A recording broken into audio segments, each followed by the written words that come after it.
Okay, everyone, this is John Haller. It's a special update and a very, very special guest tonight and a fellow interviewer, Tom Hughes from Hope for Our Times, who most of you know, is, hang on just a second here. For some reason, it's coming through on my live stream is coming through and it's feeding into my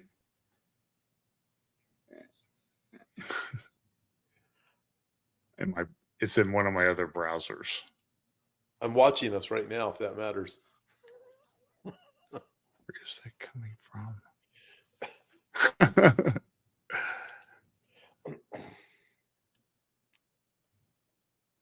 Yeah, I know, but for some reason, the live stream is feeding into my headphones, so I'm getting like a feedback. There's always something that goes wrong. Hang on one second here. I know where it's coming from.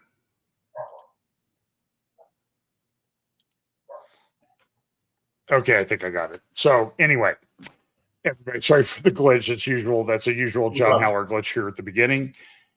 I'm so glad that all of you are with us tonight for the interview tonight with Dr. Francisco Gil-White. And he is a historian, author, expert on anti-Semitism, the Middle East. I think you'll find what we are going to talk about tonight extremely informative. So Francisco, Dr. Gil-White, welcome to our special update tonight on understanding the Middle East.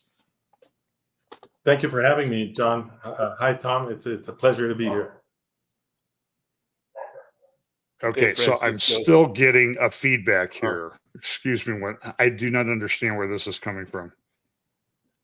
John, can I talk while you're working on that? Yeah, Tom, why don't you go ahead? I got to find out where this feed is coming from. So I was able to catch up on a lot of your articles over the last 24 hours. And I watched some of one of your lectures. I think it was at UCSD, I think. Oh, yeah. It was great. You definitely have a different thought process as opposed to what I usually come across.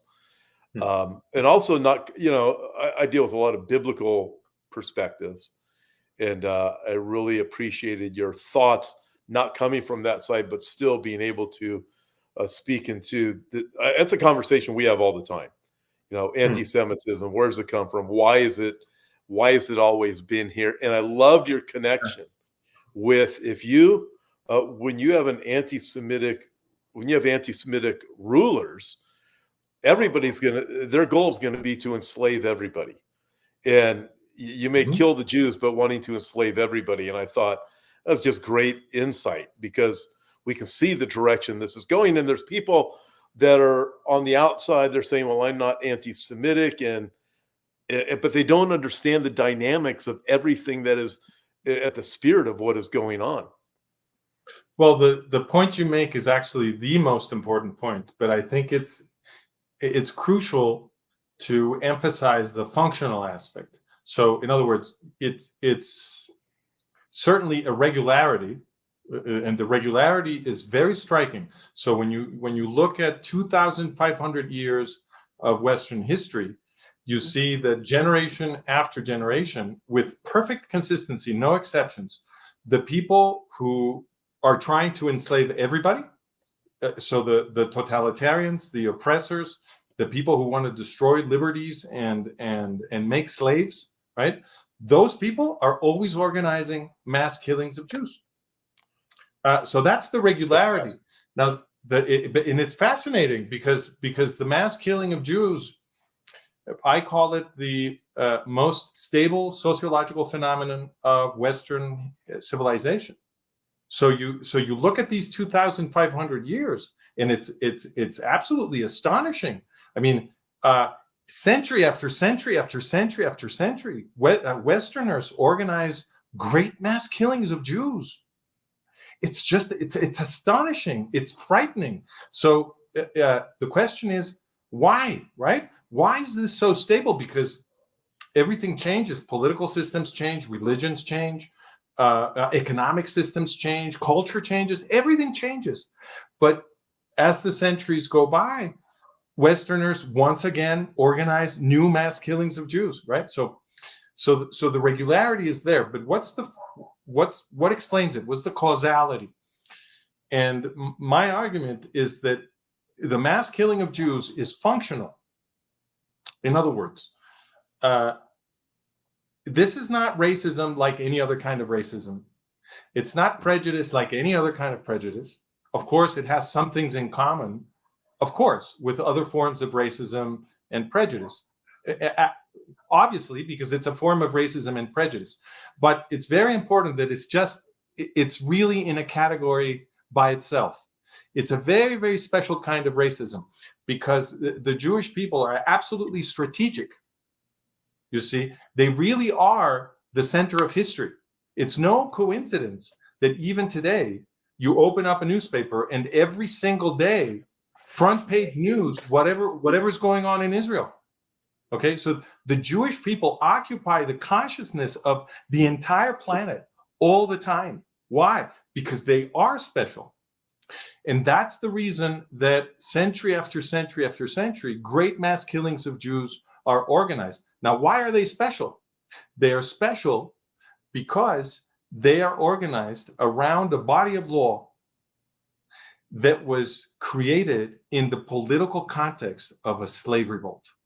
You see, the book of Exodus narrates the political context in which the law of Moses was given by the deity to the Jewish people, the deity that had been organizing the slave revolt, freeing these people from bondage, right? So as soon as the Israelites, thanks to God's help and led by Moses, after the plagues and all this stuff, they escape finally Egypt, and they enter the Sinai desert and begin to live in freedom. That's when God gives them the laws, the new laws, so that they can organize themselves as a free society. This observation is the key to understand all of Western history. The Jews are the people organized around the law of the escaped slaves, the liberated slaves. Their entire system of law is designed to fight oppression and to guarantee the rights and freedoms of ordinary people. They invented the first abolitionist movement, the first great abolitionist movement. That's the Jews, you see. So the people who wanted to make slaves, naturally, had a very special and particular problem with the original abolitionist movement. Obviously, if your entire political program is to oppress everybody and enslave everybody and establish a totalitarian system where there are no freedoms and rights, where everybody is treated like meat, like animals, like plants and vegetables, if that's what you want, then the original abolitionist movement is your biggest enemy. And your chief worry is going to be that movement, the Jewish people, will somehow infect your populations of slaves with the idea that they too can be free. Then you're going to have a huge problem on your hands. And guess what? The ancient Jews were very aggressive proselytizers. They were converting everybody to Judaism. So what did the ancient power elites that had a totalitarian, oppressive ideology that wanted to enslave everybody, what did they do? Well, way back in antiquity, they started organizing great mass killings of Jews, trying to get rid of the movement that presented the greatest political problem that they faced.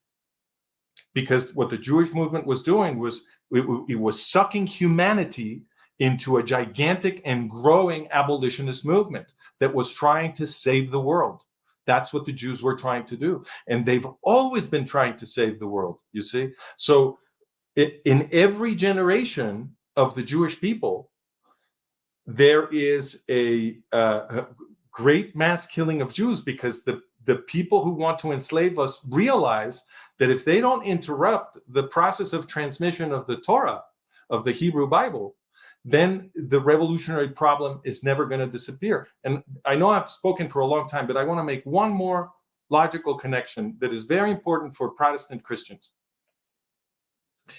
The reason we live in democracies today in the West is a gift of the Protestant Christians. Because when the Protestant Christians began separating themselves from the Catholic Church, they destroyed the political religious monopoly that had kept everybody enslaved in the West. And that allowed other kinds of liberty to begin to flourish. And the entire process, which was driven by Protestant consciousness, because Protestant consciousness at the center is the idea that every individual human being can approach God in their own individual way without anybody forcing them to believe anything. Right? This is the original Protestant idea. I can read the Bible and I can come to my own conclusions. Right? So that idea is what eventually produced modern democracy. But we have to give credit to the Jews, because what the first Protestants did, the proto-Protestants, the Valdensians, what they did is they started translating the Bible from Latin to the European languages. That was forbidden by the Catholic Church. The Catholic Church did not allow people to read their own holy books. Why? You will see how this fits in with my entire explanation. People were not allowed to read the holy books because the holy books contained the story of the slave revolt in Egypt, and they were slaves. In the Middle Ages, Europeans were slaves. And when the proto-Protestants translated the holy books into European languages and began reading the Bible, they learned about the slave revolt in Egypt. They learned about the laws that were designed to emancipate people like them, to make them free, to give them rights. And that whole process began the revolutions in Europe, which eventually produced the Enlightenment and the French Revolution and everything that we cherish today. It all came from people reading the Bible. That's why it was forbidden, because the people who were running Europe at the time were the Catholic Church. And they invented something called the Inquisition so that people would not even be free to think anything that the Pope disagreed with. Okay, so it was reading the Bible, the very story of the slave revolt and the laws that resulted from the slave revolt that gave us our modern freedoms. And the people who want to make us slaves today, they're still fighting this fight. They still understand what the structure is. And that's why they want to organize another mass. Well, they already started it on October 7th, another mass killing of Jews. Look, it's perfectly consistent. The jihadi Muslims want everybody to be a slave, just like the German Nazis, just like the Russian boyars, just like the Catholic inquisitors, just like the ancient Greco-Romans. It's perfectly consistent. So let me ask you this. You raised a whole host of questions in my mind. So Tom and I talk a lot about the climate science movement, the transgender movement, all of which are very antithetical to freedom and democracy and that type of thing. And so is this what we're seeing with these protests and this organization of political movements to, I don't know how else to describe it. You know, I mentioned to you before, I'm like to suppress Christianity and Jews. So I'd like you to allow me to try to translate the question the way I hear it, and you can tell me if this is what you want to ask. So it sounds to me like you have this. You may reword everything that I say. Okay, this because is what, I want to make sure we're on the same page. Exactly. So it sounds to me like you have this intuition that some of the big movements that are taking place right now in modern politics in the West, it feels like they are somehow organized in such a way that they will contribute to suppress our liberties and our rights. They seem to have that shape. So, for example, the climate change movement, everything that comes out of modern environmentalism is designed to make us less and less and less free, right? So the argument is we have to save the planet, but the practical effect of everything they want is that we will have fewer and fewer and fewer and fewer choices, right? Now, if you're someone like me, you're obviously very worried. So far, so good, by the way? Absolutely. 100%. Okay, so if you're someone like me, then you get suspicious, right? So if there's a movement that keeps justifying that I should give up my rights, that I should give up my liberties, I become suspicious of that movement. So I began investigating many years ago the climate change movement, and I found some very interesting things. It turns out that so the key event that transformed Western consciousness about climate change was Al Gore's movie An Inconvenient Truth in 2006. Young people I've noticed that a lot of young people have never seen this movie, but that's the movie that produced the entire cultural change, right? So there's a before and an after that movie. And what movie was that again? It's called An Inconvenient Truth. AKA yeah, absolutely. Inconvenient Lie. Right? Remember that one? So certainly misnamed, but right. Well, that's the name of the movie, right? An Inconvenient Truth. So in this movie, which was so important, there's a huge climax which has to do with the Antarctic ice cores, with the evidence that was recovered from drilling very deep ice cores into the Antarctic glaciers, right? So the evidence that comes from that is the most important, the key evidence that Al Gore presented in that movie to convince people that science had demonstrated that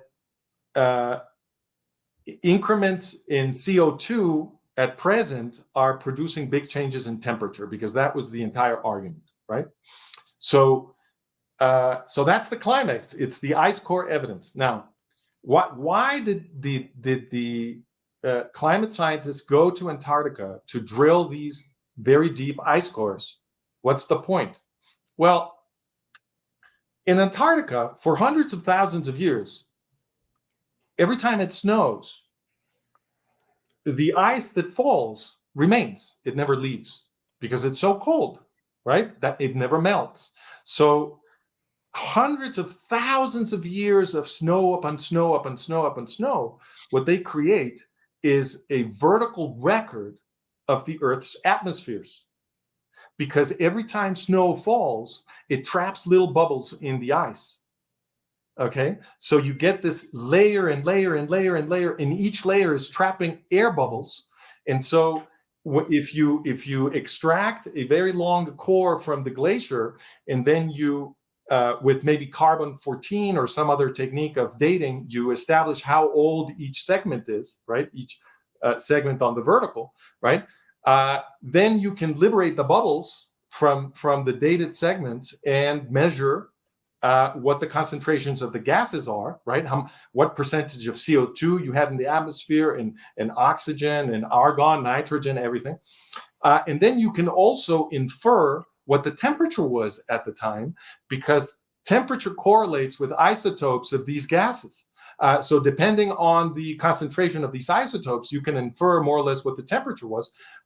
So anyway, they get all that data, and they have now graphs that go 650,000 years into the past, where you can see, how the concentrations of the gases rose and fell, and then how the temperatures rose and fell. So Al Gore shows people this, and he says, look, we have 650,000 years of rising and falling CO2 levels, and rising and falling temperatures, right? And you can see that they go together. And he literally says, when there is more CO2, this is an actual quote, He says, open quote, when there is more CO2, the temperature gets warmer, end of quote. And that's his big point, okay? Now, guess what? The graph says exactly the opposite of what Al Gore said. In every one of those 7 glaciations that he shows for the 650,000 years, every single one of them, as the glaciation ends and the cycle starts going up again, temperature rises first.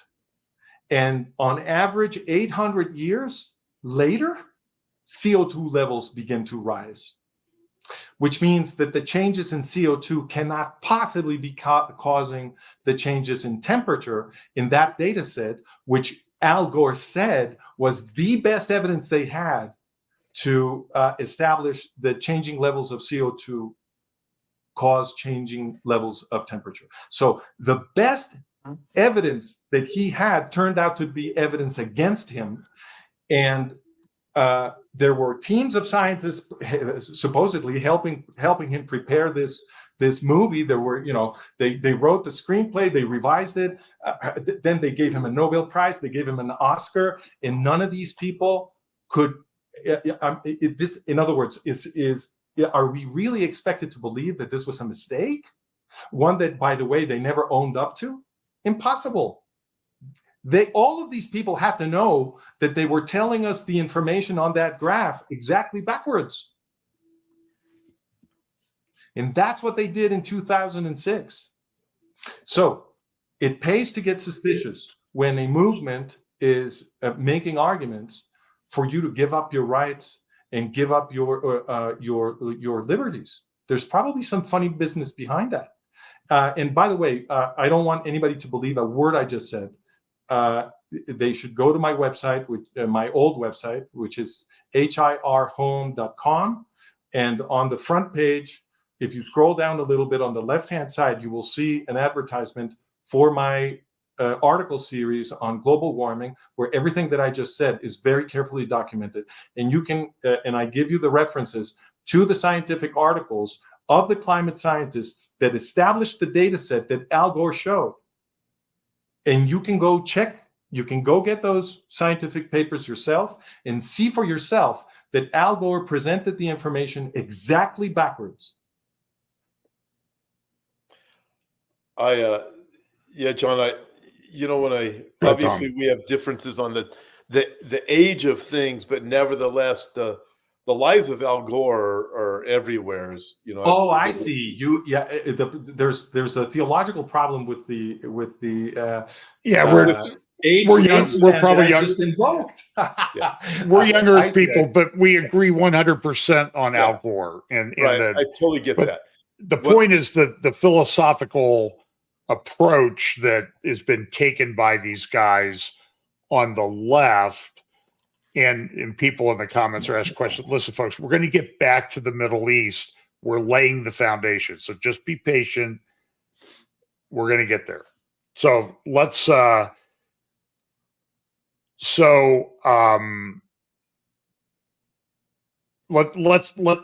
how does this translate into the situation where we are now? October 7th, the protests and the things we're seeing. I'll tie them both together. So, okay. And that's great. I'm glad you asked me to do that. So if the people who run the world want you to be a slave, they will be organizing a mass killing of Jews. That's basically what my model says. Okay. Whenever the people who run the political power system, the meaning-making system, all of that, whenever those people are making big moves to enslave you, whoever you are, because this is not about the Jews, it's about you. So whenever the people in power are getting ready to make you a slave, they are organizing a mass killing of Jews. This is what happens every century for 2,500 years. So I'm not making a crazy prediction. I am just saying that whatever always happens, it's going to happen again. It's like the sun's going to rise tomorrow, and this century there's going to be a great mass killing of Jews, unless people understand the system. Of course, that's what could change it, right?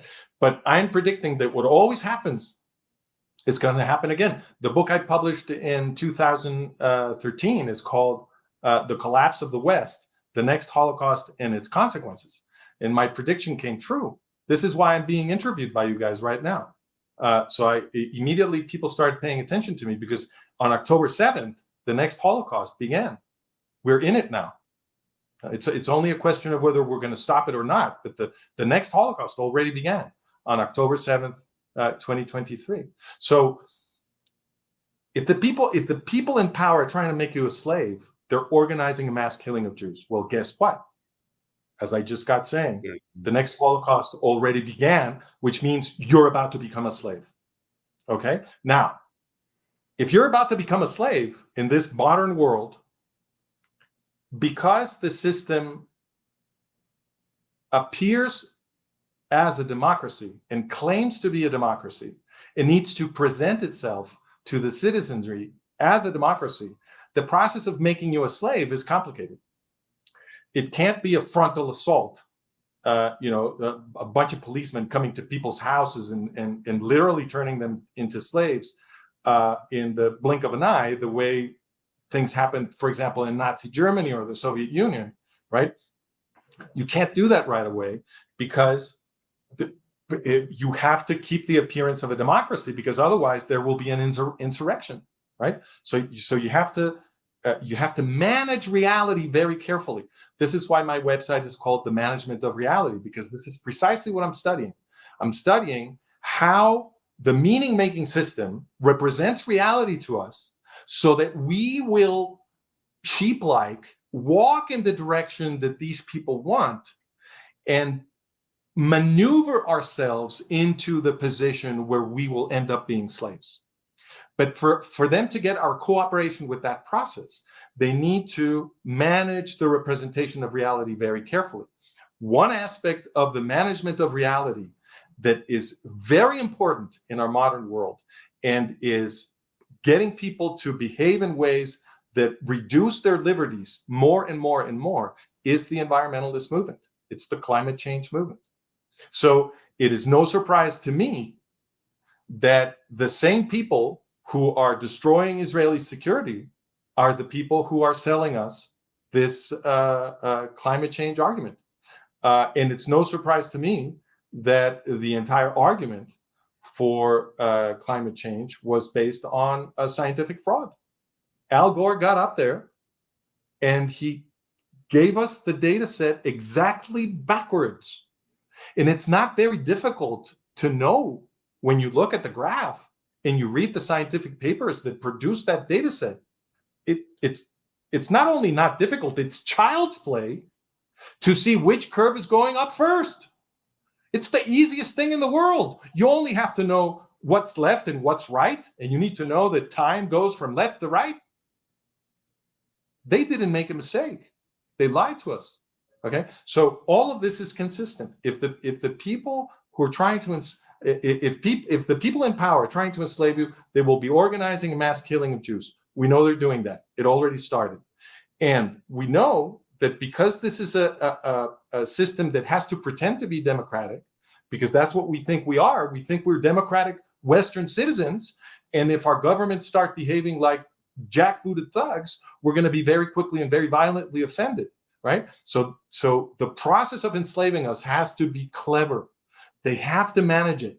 They have to manage reality. They have to create these movements that what do? They push our buttons. They take advantage of they gaslight us. They take advantage of the fact that we want to be good. Of course, we want to protect the planet. Obviously, we don't want the oceans to be full of plastic and cow shit and so forth. Of course not. So we do want to fix environmental problems that are real, right? But what they did is they created a phony environmental problem, one that all the effort in the world can't change, because global warming is totally natural. So all of the energy of the most politically mobilized people, which are all these people who are worried about the end of the world, they're very mobilized.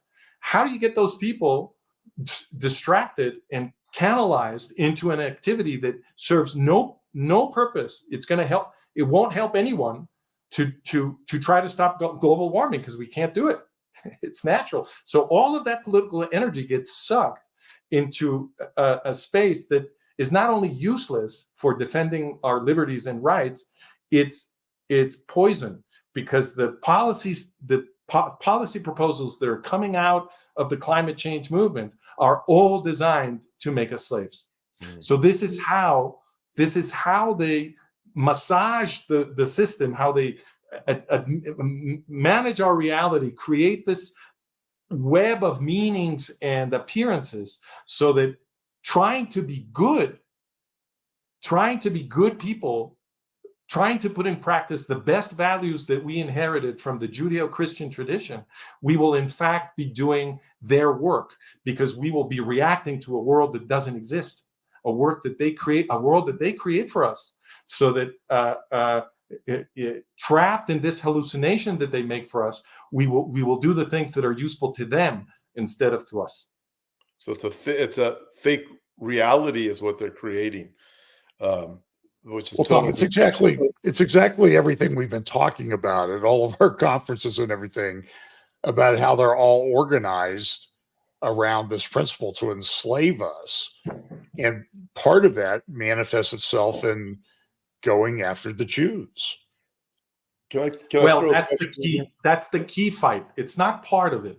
It's the key fight, because the Jews are the social vehicle of the Torah. You see, and the Torah contains that story about its origin. Don't you see that the slave revolt is the origin story of the law of Moses? It's the origin story. So where does this law come from that we should organize our lives around, that is holy, that God gave to us, blah, blah, blah. You know, when Jews think about that, right? Well, the origin story is a slave revolt. So the most important thing in Jewish consciousness is that we are no longer slaves, or that we should not be slaves, or that slaves should be liberated, that slavery should be abolished. This is the most central thing. So there's a very ancient rabbi, without a doubt, the most influential rabbi of all time, the most important rabbi. His name was Hillel. He's called Hillel the Elder. And Hillel the Elder is the most important and influential rabbi of all time, because out of Hillel's thought emerged all of Jewish jurisprudence. So the entire development of the practical application of the law, which is how a society actually organizes itself, right? Because a constitution is useless if you don't have a sophisticated legal system for turning that constitution into secondary law so that it can be applied every day in people's ordinary lives, right? So in the case of Judaism, the Hillel is the origin of that. He is the origin of all Jewish jurisprudence, because Jewish jurisprudence comes out of the Mishnah, which is the debates of Hillel with Shammai in the 1st century before Jesus. And the rabbis of that generation concluded that Hillel had won most of those debates. So finally, 2 centuries later, they wrote down the arguments of Hillel, the arguments of Shammai, and both, so that people could see why they thought Hillel had won the debates. So everything is in there, and you can see both arguments, and you can see the commentary, right?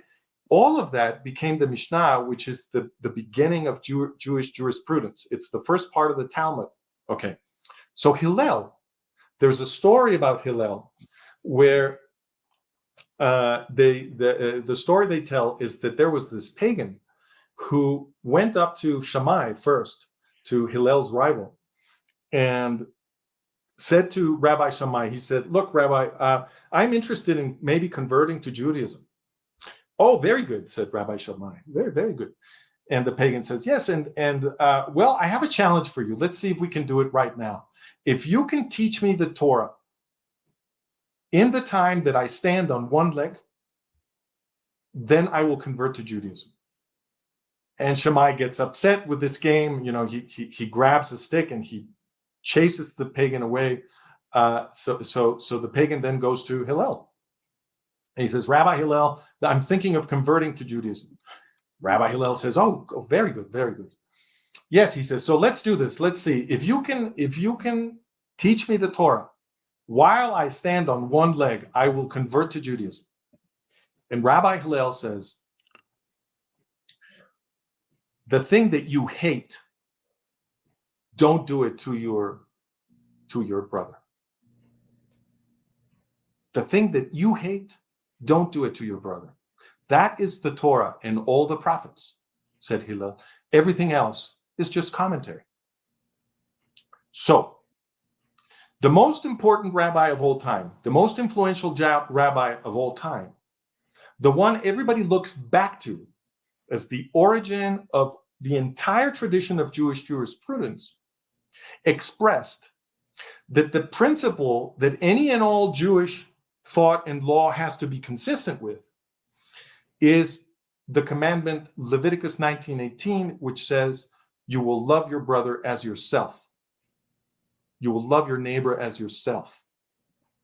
Because what Rabbi Hillel is saying in this story is a paraphrase of that. What you hate, don't do it to your brother. You will love your brother as yourself. So this is a very dangerous movement for the power elites that want to oppress everybody. Because naturally, if you're making everybody a slave, well, you're not loving anyone. None of those people are getting loved. You know, people who make slaves are not loving their neighbors, obviously. So the Jewish movement is a gigantic problem because not only does it have the idea that we should all love each other and that we should all be equal under the law and have the same dignity and live in peace. They say shalom to each other, to greet each other, to say goodbye. Shalom means peace. These people are obsessed with social peace, right? So, I lost my train of thought. Back to Hillel, right? So they have the idea. Not only do they have the idea that they should live in peace and everybody should love one another and nobody should oppress anyone else. Not only do they have the idea, they have the mechanism. This is what makes them so dangerous to the people who want to enslave us. They have a mechanism of law and a mechanism to evolve that law in the direction of compassion, in the direction of truth, in the direction of justice, in the direction of peace, etc. Because everything they do has to be consistent with you will love your brother as yourself. That's the generating principle, according to the most influential mind in the history of Judaism. So this is the reason that they get killed. It's not part of how they oppress us. It's the very center of the strategy to oppress everybody else. And therefore, fighting anti-Semitism is the same thing as Western self-defense. People always ask me, hey, Francisco, come on, you're so hot for the Jews. I mean, where's all this energy coming from? You're not even Jewish. What came over you? And what I tell people is what came over me is that I realized something that should be obvious. In World War II, the anti-Semite got killed upwards of 64 million people. 64 million non-Jews. So that's in addition to the between 5 and 6 million Jews that they murdered in the German Nazi final solution. Yeah, they killed all those Jews, of course. But they also killed more than 64 million non-Jews, the same anti-Semites. And they enslaved hundreds of thousands of people. Hundreds of millions of people. What am I saying? Hundreds of millions of people were enslaved by the Nazis. So those are all non-Jews as well, non-Jews, right? So the anti-Semites are a danger for me. When I defend the Jews, this is not an act of charity for the Jews. No such thing. This is my self-defense. I'm defending myself. I'm defending my family. I'm defending my community, my country, and my Western civilization. That's what I'm defending. This is no charity to the Jews. We must fight anti-Semitism because we don't want to be slaves. We must fight anti-Semitism because we want to be free, because we are interested in our own selves. That's why we should fight anti-Semitism. It's not charity to the Jews. And if we understand it as charity to the Jews, we will probably fail because we won't have the right incentive. No. Don't do this for the Jews. Do it for you. Do it for your child, for your grandchild, for your mom, for your cousins. Don't do it for the Jews. Do it for you, because the anti-Semites are coming for you, just like they did in the 20th century, in the 19th, 18th, 17th, 16th. It's always the same story. The people who organize mass killings of Jews are coming for you. You said in some of the things that you've written that you were culturally anti-Semitic at one time, and then it was through your study of the history, that's what got you turned around. I think you also said, but those who are anti-Semitic, not culturally, it's almost impossible to get them turned around. To the ideological anti-Semites. So cultural anti-Semites, like I used to be, those people can be reasoned with. No problem. Because they don't have an ideological hatred of Jews. I never had that. I had no problem with Jews. But I did have some anti-Semitism in my head, because the entire meaning-making system is anti-Semitic. So it's almost impossible to resist. Even Jews adopt many negative myths about Jews. Even Jews do this, because the entire meaning-making system wants you to hate Jews. So, my anti-Semitism was, I supported the PLO. I was in favor of creating a Palestinian state, and I supported the PLO, and I accepted these arguments that I kept hearing in the New York Times and other media that the Israelis were being unfair to the Arab Palestinians, and that they were oppressing the Arab Palestinians, and blah, blah, blah. I used to believe those things, right? So I was a cultural anti-Semite. I was ready to believe bad things about Jews. But I didn't need to hate Jews in order to derive meaning. Hating Jews was not what gave meaning to my life. I was not an ideological anti-Semite. I was just a prejudiced person, because I had been misinformed by the meaning-making system all around me. But I didn't need the Jews to do badly so that I could be happy and think that the world and the cosmos were getting fixed. I didn't believe any of that. But that's what an ideological anti-Semite believes. An ideological anti-Semite is the kind of person who cannot find peace unless Jews die, unless Jews are somehow being disadvantaged and oppressed. That's an ideological anti-Semite, and of course we have many of those. But I don't think those people are the majority. I think the majority of Westerners are cultural anti-Semites, and once the information that we've been trying to share is more widely known, they will have no problem doing what I did. I used to support the Oslo peace process. I used to support giving Israeli territory to PLO Fatah. And the reason I supported that is that I knew very little. I hadn't started my investigations about the history of the Arab-Israeli conflict. But when I did begin those investigations, I learned that the founding father of the Arab Palestinian movement, a man by the name Haj Amin al-Husseini, who had been the Mufti of Jerusalem, that guy, when World War II started, he trekked to Berlin and became a very important Nazi because the Nazis admired him, because he had been organizing enormous massacres of Jews in British Mandate Palestine. This guy was a consummate terrorist, a jihadi terrorist, and the Nazis thought this guy was the best thing ever. And they had sent him weapons for the fourth great terrorist attack that this guy had organized in British Mandate Palestine. They loved this guy. And when he arrived in Berlin, they received him like he was a head of state. with all the pomp and circumstance and all the dignitaries out there to shake his hand and do the Nazi salute and all this nonsense.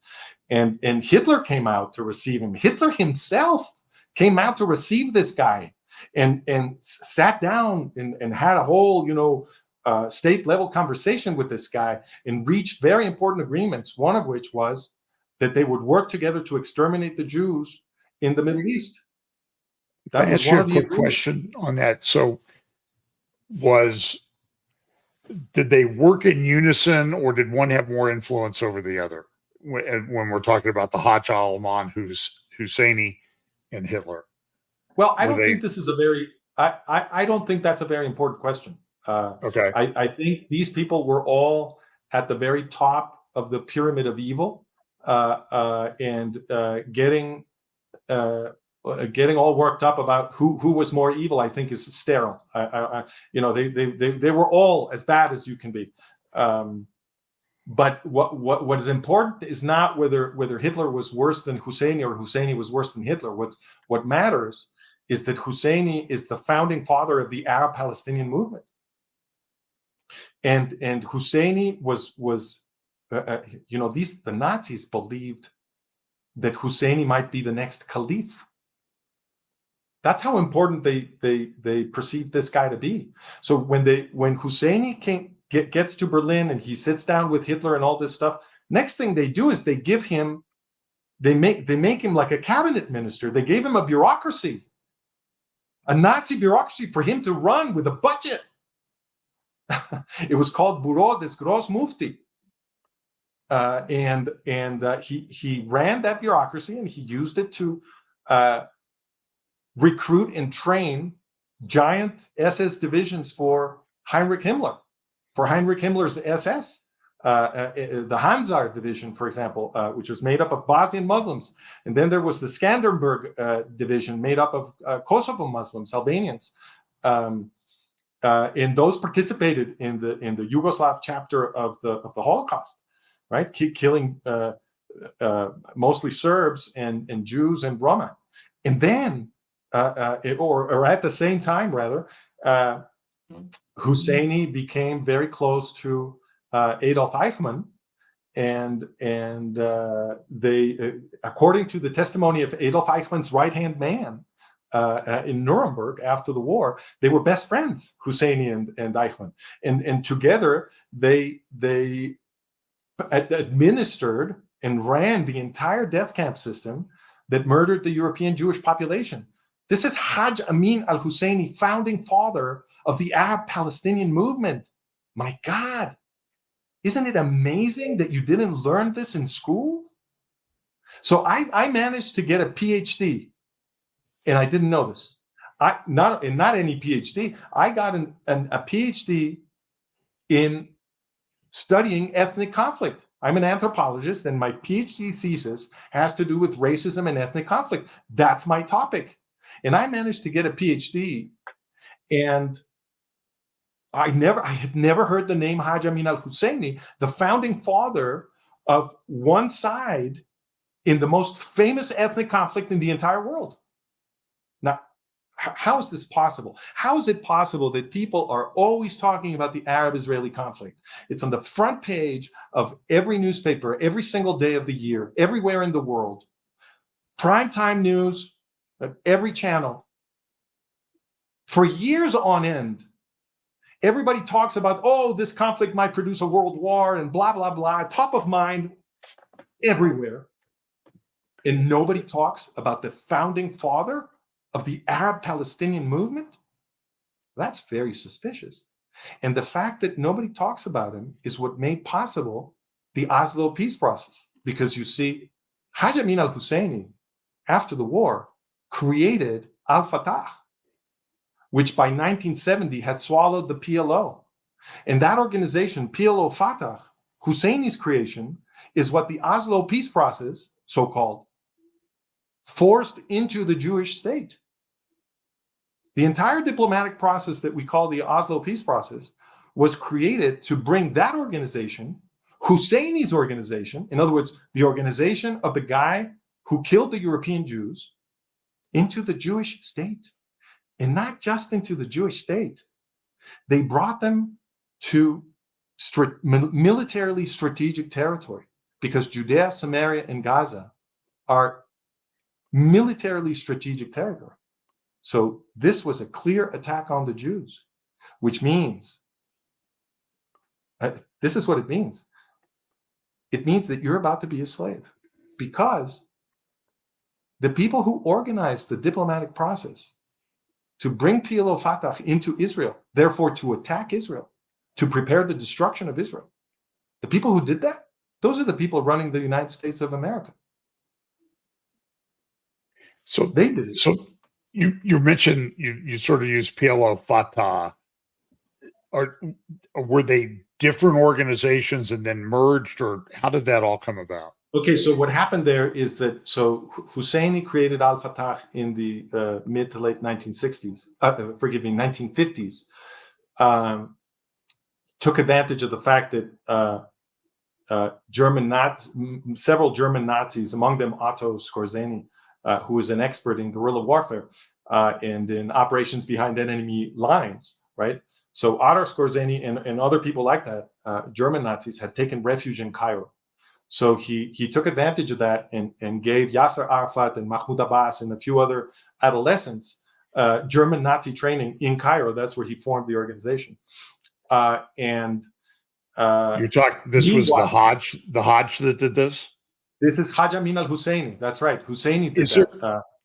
I've heard that there's a familial family connection between the Hajj and Yasser Arafat. Is that a myth or not?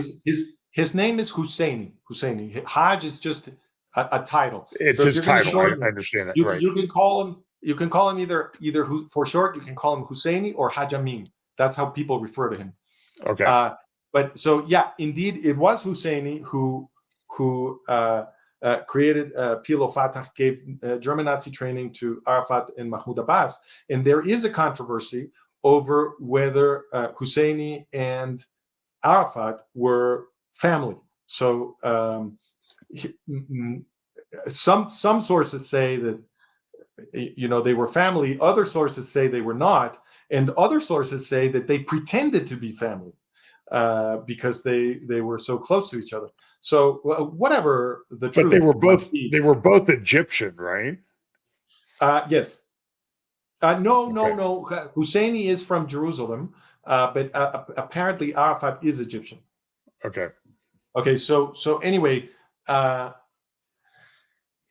he creates Al Fatah, and then in the 1960s, in 1964, Nasser, Gamal Abdel Nasser, the Egyptian dictator, created the PLO.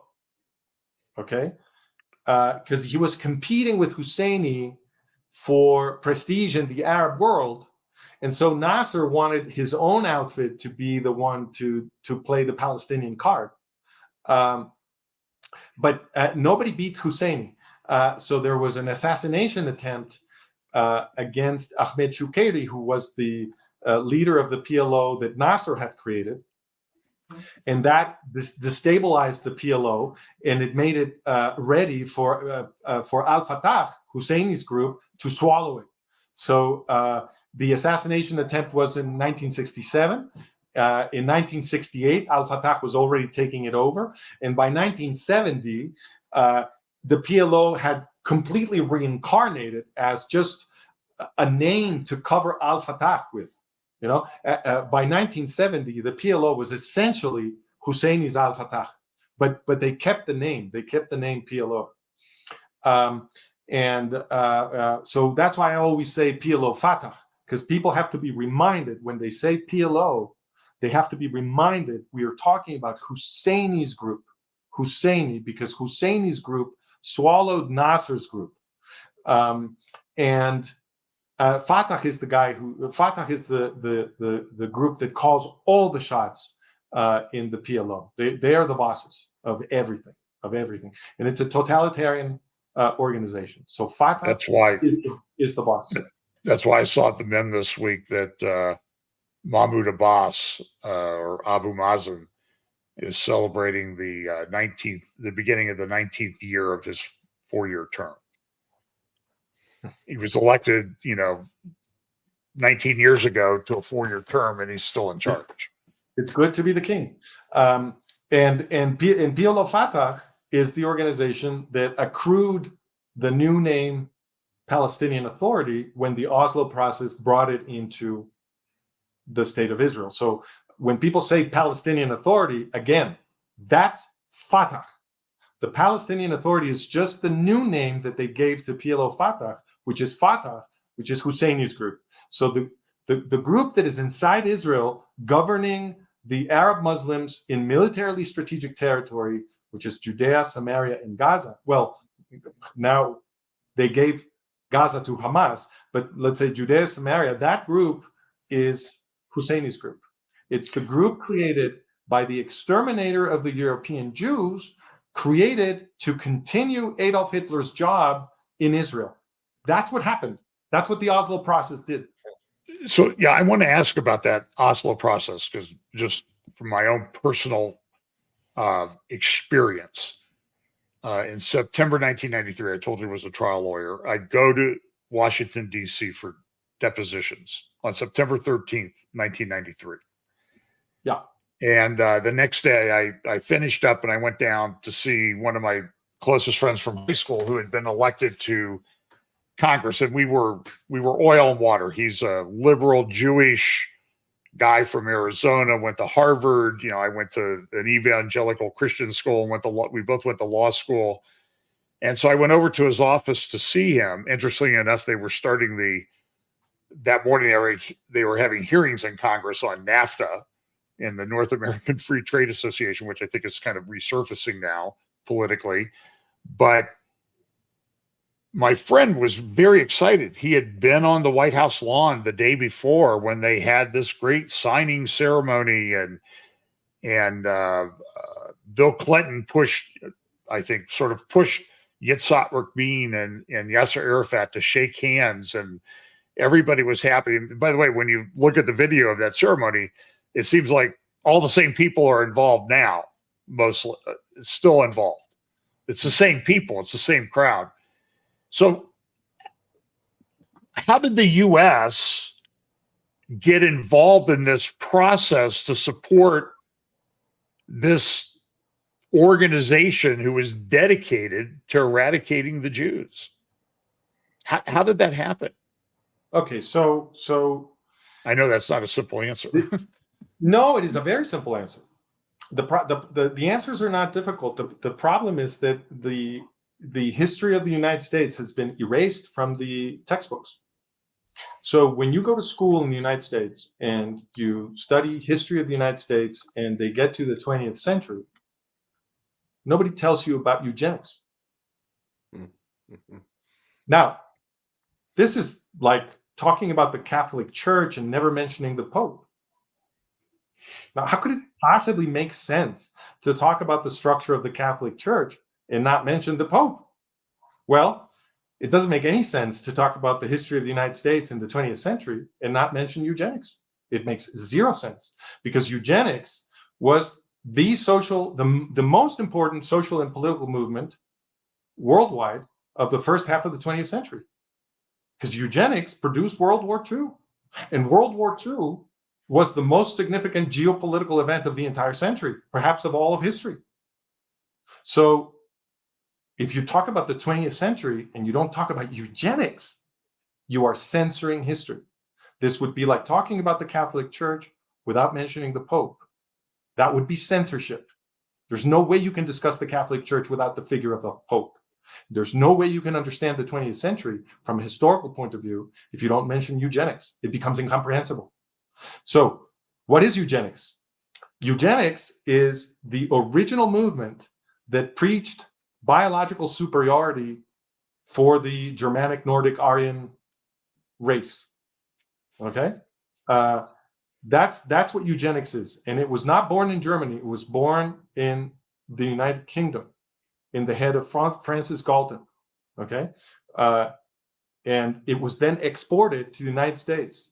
Exported everywhere, but especially to the United States, to the power elite of the United States. So the people who had all the money and the power in the United States, because they were the great monopolists, the great robber barons that came out of the 19th century, late 19th century industrialization, and became almost unimaginably wealthy. These people were very worried about the new political power of the lower and middle classes. So the eugenics idea was very appealing to them, because the eugenics argument said that poor people, people who didn't belong to the power elite, were mentally retarded. This was the eugenics argument. And the reason that they were mentally retarded, according to eugenicists, is that they didn't have sufficient Germanic blood. You see? Now, why would this be appealing to power elites in the United States and in Great Britain? Oh, because the power elite in the United States and Great Britain thinks of itself as Anglo-Saxon. And the Anglos and the Saxons were both Germanic tribes. Now, this is not an idiosyncrasy just of the United States and the UK. The entire aristocracy of the Western world is of Germanic origin, because when the Latin Roman Empire started to fray towards the end of the 5th century, it was Germanic tribes, military Germanic tribes, that ended up conquering what had been the Western Roman provinces, the Western provinces of the Roman Empire. So all of the people who ended up in power in Western Europe were of Germanic origin. So you had Visigoths in Iberia, you had Ostrogoths, and then also Lombards in the north of Italy, most of Italy, and then most of the north. Then you had Burgundians in the south of France, and in the rest of France you had the Franks. Also in Germany, the Franks were also dominating Germany and the Low Countries. In the British Isles, you had the Anglos and the Saxons, which fused into the Anglo-Saxons. And then there was also an invasion from Normans from northern France.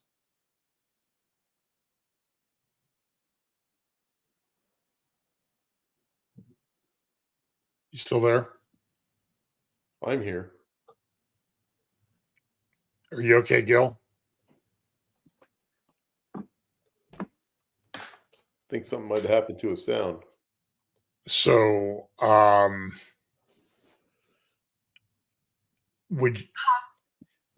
He's back. are you back? I'm back. We just had a little glitch there. You must Sorry, have been getting too close to the truth. No. The whole time we've been getting close to the truth, so there's no correlation there. So, Okay. So anyway, so I was talking about the Germanic tribes taking over the erstwhile Roman provinces, right? Okay, so the last thing I was saying is that you also had a Norman invasion from northern France into Great Britain, and that's also a Germanic group. So starting with the very important moment is Charlemagne's conquest of what had been the Western Roman Empire, because the conquest was so big that Pope Leo III said, hey, well, we now have one Germanic king controlling so much territory that we might as well recreate the Roman Empire. So the Roman Empire had essentially been swallowed by the Catholic Church. It had incubated it for like 3 centuries, and now Leo III felt it was ready to bring it out again.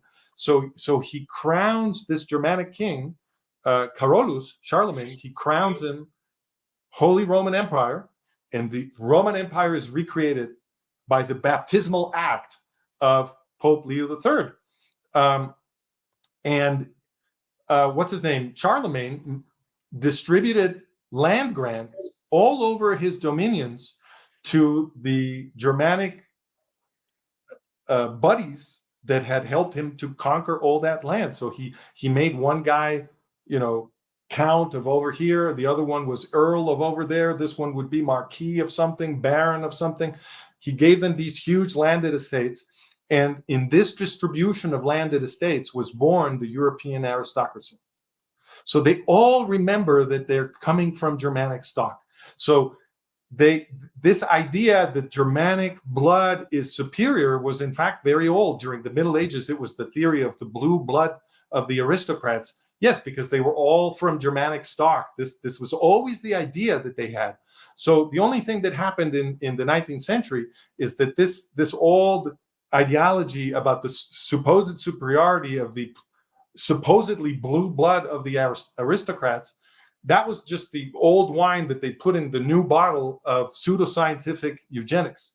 And they started talking about genes and saying that the Germans had the best genes and therefore they were smarter, and the poor were dumb, they were mentally retarded because they had Mediterranean genes all over Europe. The lower classes are supposed to be Mediterranean according to the eugenicist ideology, right? And they invented these IQ tests that were complete frauds. They're still using them. IQ is a total fraud. So they use these IQ tests to produce a kind of a pseudoscientific result that would demonstrate, quote unquote, that the lower classes were stupider because they didn't have enough Germanic blood. And in the United States, in the first half of the 20th century, hundreds of thousands of people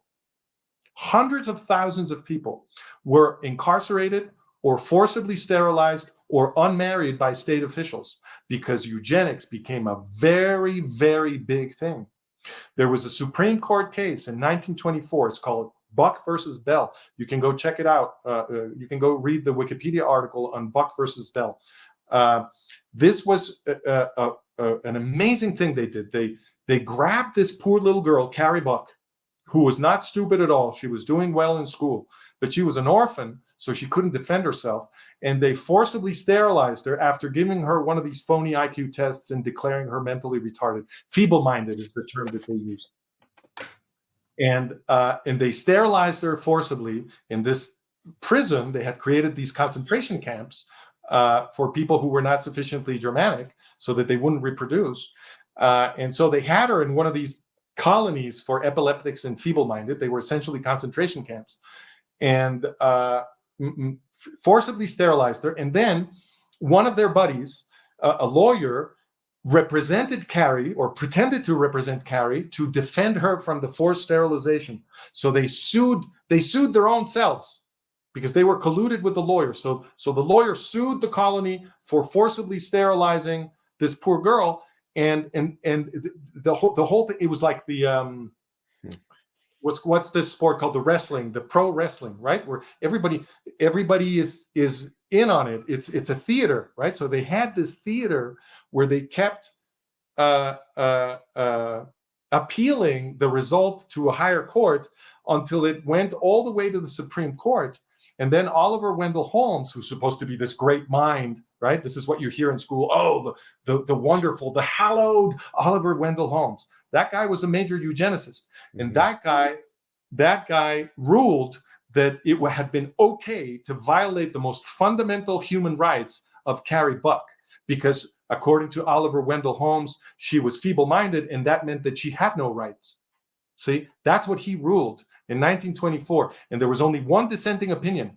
And after that ruling, the floodgates opened, and states all over the Union started approving eugenicist laws to persecute people who didn't have sufficient Germanic blood. This was happening in the first half of the 20th century. And the people running the system, as I said, were the people who had the biggest fortunes in the United States. The Rockefeller family, the Carnegie family, the Ford family, the Watson family that ran IBM, and so forth. And this has been completely, it has evaporated from the textbooks. Nobody learns any of this in school. And it had fallen into total oblivion until Edwin Black, one of the most heroic historians that the United States has, rescued this subject from total oblivion in a fantastically well-documented book published in 2003 that is called War Against the Weak: Eugenics and America's Campaign to Create a Master Race. That's what they were doing. And this is where the Nazis... Who's the author of that book? His name is Edwin Black. Edwin Black. Very important historian. And that's where the Nazi movement came from, because the Rockefellers and the Carnegies and the Fords and Watson and all these people were spending money not only in the United States, they were spending a lot of money to get all of this done in the United States, but they were also exporting fortunes to build the eugenics movement elsewhere in the world, particularly in Europe and especially in Germany.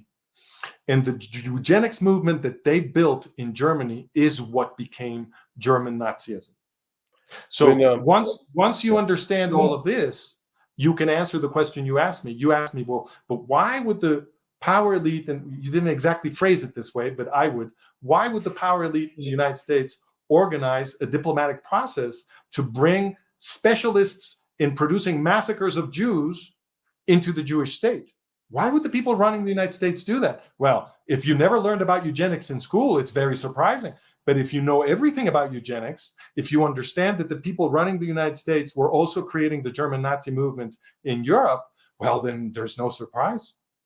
Now what you need to explain is what the hell was World War II about? And how do you square the fact that the US government ended up fighting the Nazis, because they did do that?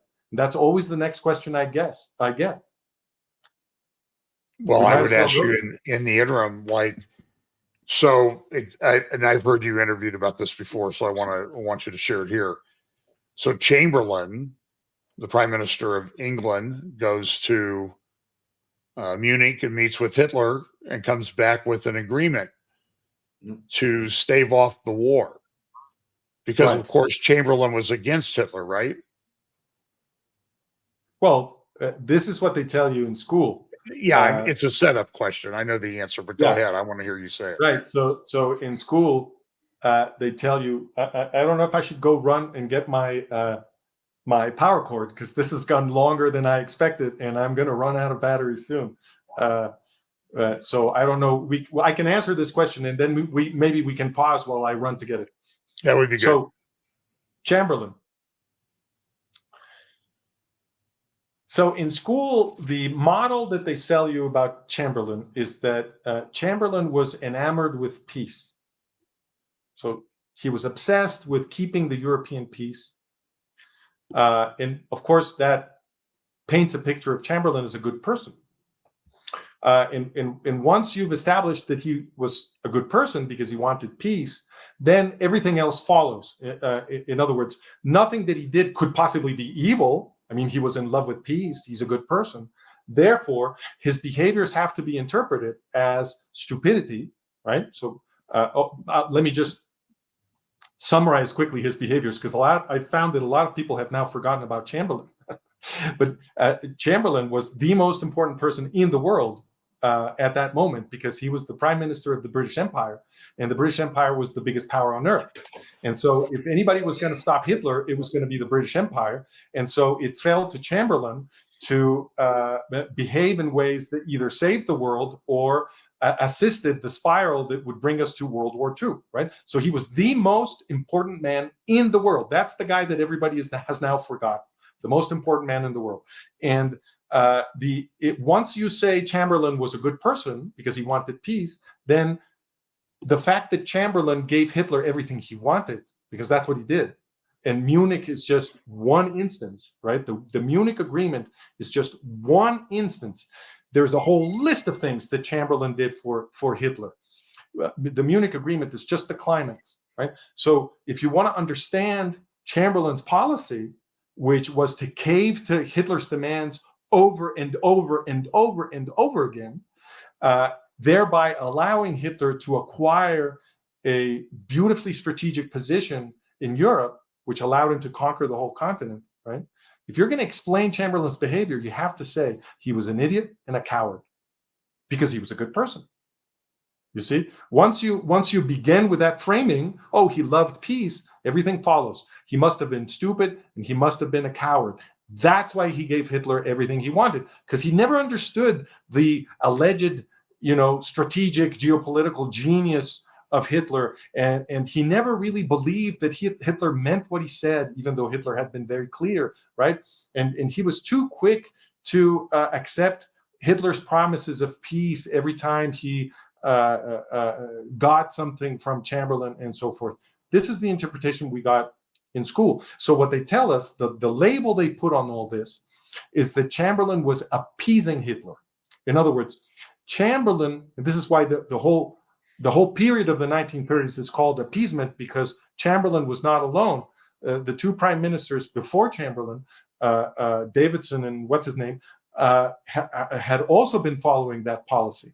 Okay, so and the interpretation is, well, these people wanted to preserve European peace, and so they could see that Hitler was a dangerous guy. But what they reasoned was, if we give Hitler the things he wants, well, then he will be satisfied, appeased, and we won't have a European war.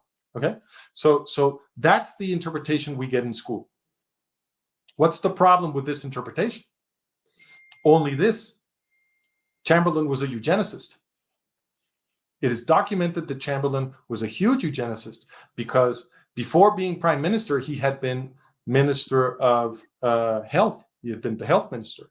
And as health minister, he had made a huge effort to copy the eugenics laws that had been approved in the United States and make them a legal reality in Great Britain.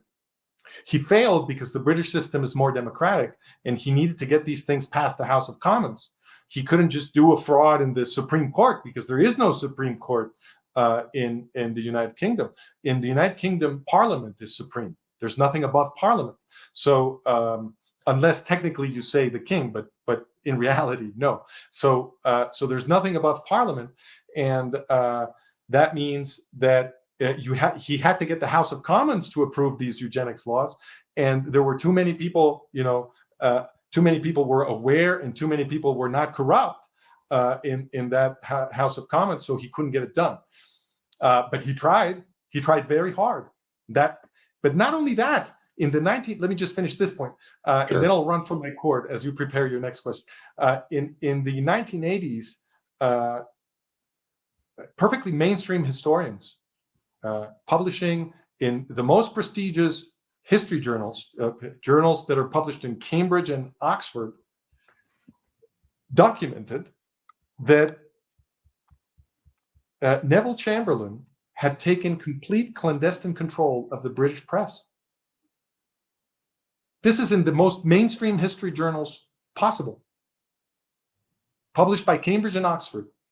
They documented that Neville Chamberlain, through his best friend, Sir Joseph Ball, who was an intelligence agent, had managed to take complete control of the entire British press. They compare what Chamberlain did to what was achieved in Nazi Germany and the Soviet Union, except that what Chamberlain did was even more profound, because in Nazi Germany and the Soviet Union, people at least knew that they were in a totalitarian state. That aspect of their lives was transparent. So yeah, maybe there was only one newspaper, and it was the state newspaper, but you knew that. You knew that it was the state newspaper and that it had no competition. And so some people were still free in their minds. They didn't know what the truth was, but they knew that the state was full of shit, right? How people in Great Britain were in a very different situation. They thought that they were getting the news from a free market of information.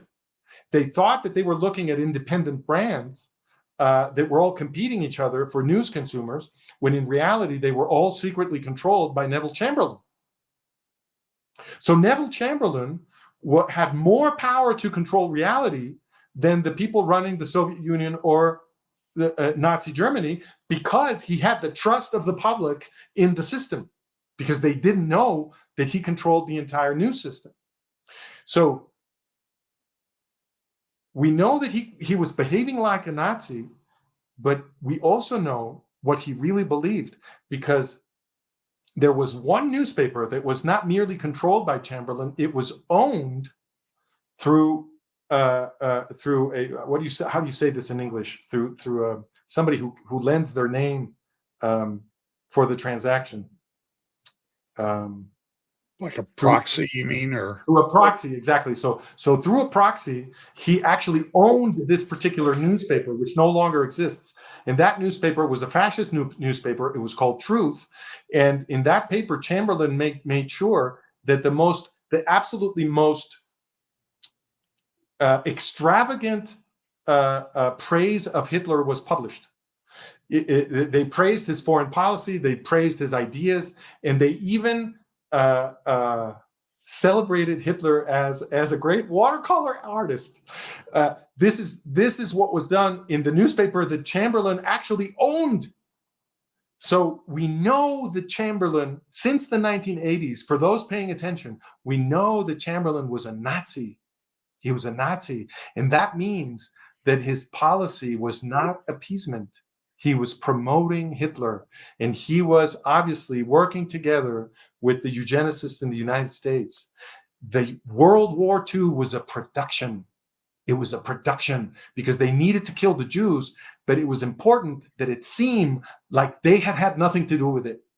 So they created the German Nazis. They prepared the geopolitical chessboard in Europe so that the Nazis could take over Europe. And then they had the Nazis kill the Jews. Why? Because they wanted to enslave us all. That's why. Let me go get my cord. You go get your cord, and we'll try to wrap this up in about 15 minutes. I've got a couple questions I want to ask you. So, Tom, I mean, I think one of the things that Francisco is pointing out is that what we see going on in Gaza and the peace process and the ceasefire and all of this has a very, very long history. What do you think? Yeah, and when he comes back, I want to ask him, or you can ask him, about a propaganda campaign that he had written about from the U.S. going on right now to sway the people in America against Israel, coming from the U.S. government on social media.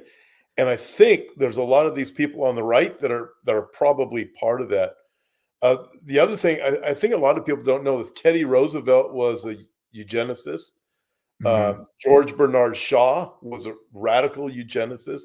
As he mentioned, Oliver Wendell Holmes, obviously Margaret Sanger, but it goes deep. So it's not just Margaret Sanger's, it's people that it was the president of the United States at the early part of the 20th century.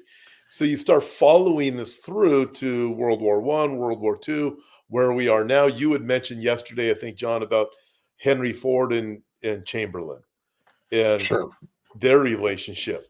And, I think most people know that Henry Ford was anti-Semitic, and a eugenicist. So you look at this, it starts to make a lot more sense. And also how he pointed out with the media at that time, under the leadership under the ownership of Neville Chamberlain and his family, they basically own the press.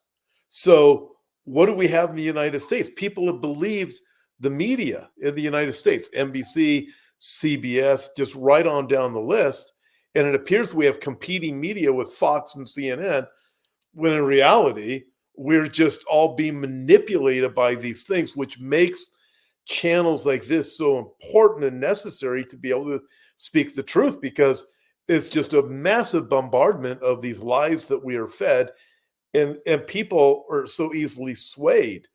In the management of reality, that's what you call your channel, right? Or your website. I was Substack, management of reality. Yeah. Yeah, I'm reading that and just going through it, and it all starts to make sense. John and I can connect these things from a biblical perspective, but I've wondered why for so long. How do you connect it from this? And I think you've done an outstanding job of being able to help connect these dots that make sense to a person if they just start looking at these things, especially with eugenics. Eugenics is so huge in the American leadership.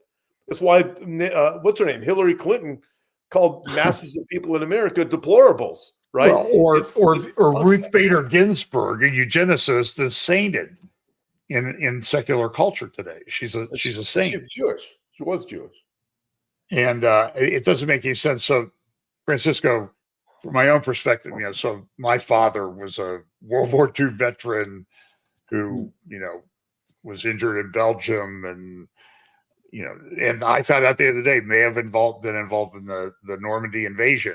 So this is kind of a significant time. Somebody sent me a note the other night, said that her husband had been talking to his father-in-law, and he was one of my father's closest friends ever. I had no idea. I knew nothing about this. But I'm sitting there in 1993 with my Jewish friend, very, very, one of the most intelligent people I've ever met. And I've watched what went on at the White House the day before. And I have my heart is in my throat, or I'm sick to my stomach about what I saw.